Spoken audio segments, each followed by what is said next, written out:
Hello and welcome to the Art and Science of Influencing for Busy Executives and Managers.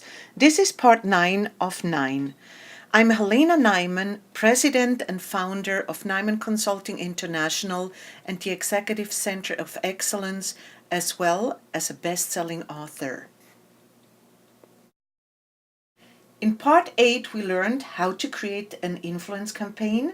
And before we go into the last part, part 9, about the scientific influencing formula, I would like to give you a quick overview. In part 1, we had an intro with principles and facts of influence. Part 2 was principle 1, about setting a specific measurable goal. Part 3 was the principle number 2, assess the situation. Part 4 was principle 3, find the hook.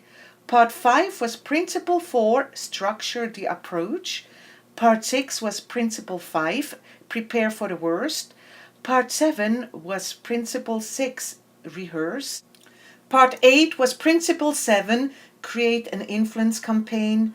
And in part 9, we will learn about the scientific influencing formula that helps you successfully expand your sphere of influence. As we said at the very beginning, you can only influence people one by one. So you have to take a look around you at your environment and take a look at all your stakeholders. As you can see on this list here, there are 3 factors that you have to consider.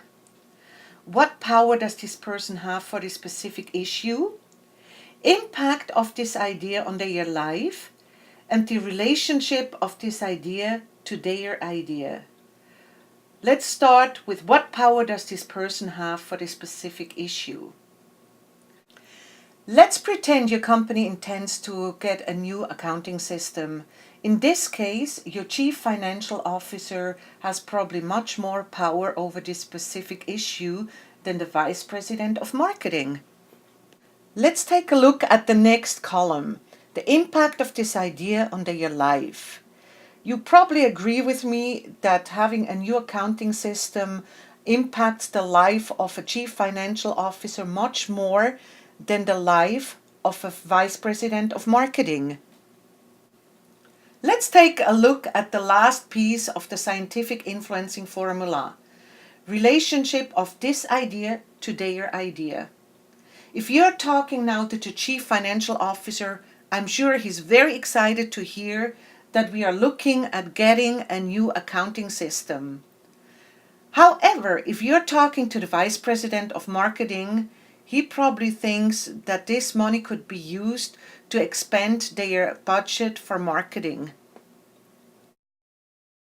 How are we going to use the scientific influencing formula? Let's take a look at our stakeholders. Example, Ellen. What power does she have for this specific issue? She's in the leadership role, but she does not have the highest power to make a decision, so we give her a 1. How does this idea impact her life? What effect does it have on her life? It's not a big effect. We give her a 1 again. How about the relationship of this idea to her idea? She's not against it, but neither is she a big proponent, so we give her a 1. Now let's take a look at how we are going to work this scientific influencing formula. In order to figure out who's our strongest candidate who can help us to expand our sphere of influence, we need to take a look at all 3 columns. In Ellen's case, we have a 1 in column 1, a 1 in column 2, and a 1 in column 3. Now we multiply those 3 numbers with each other, which results in a 1. And on our list, it gives her rank 4.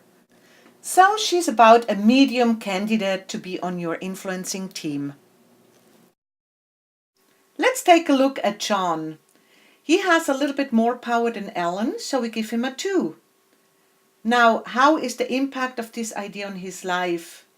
Not more than Ellen, so we give him a 1 as well. Now, how about the relationship of this idea to his idea?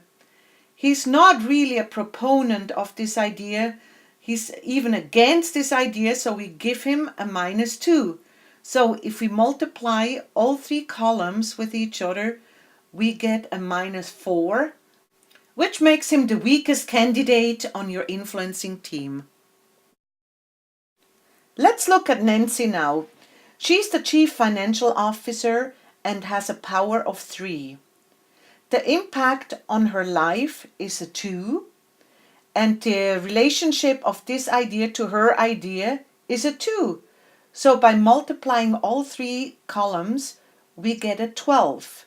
So she's by far the strongest candidate for your influencing team. By now you should have the skills to create your own one-by-one influencing strategy. You have so far already created your own influencing campaign, and now it's up to you to establish a list of all the stakeholders and apply the scientific formula to identify your strongest supporters. Enlist your strongest supporters and expand your sphere of influence. Always remember, your supporters now become your ambassadors, and they help you grow your sphere of influence exponentially. Congratulations! You now have completed the class, The Art and Science of Influencing for Busy Executives and Managers.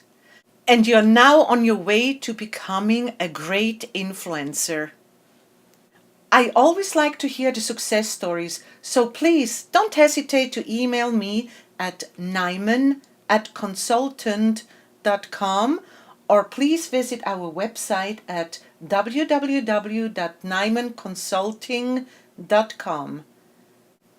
We also present the art and science of influencing in form of workshops, webinars, seminars, and personal coaching.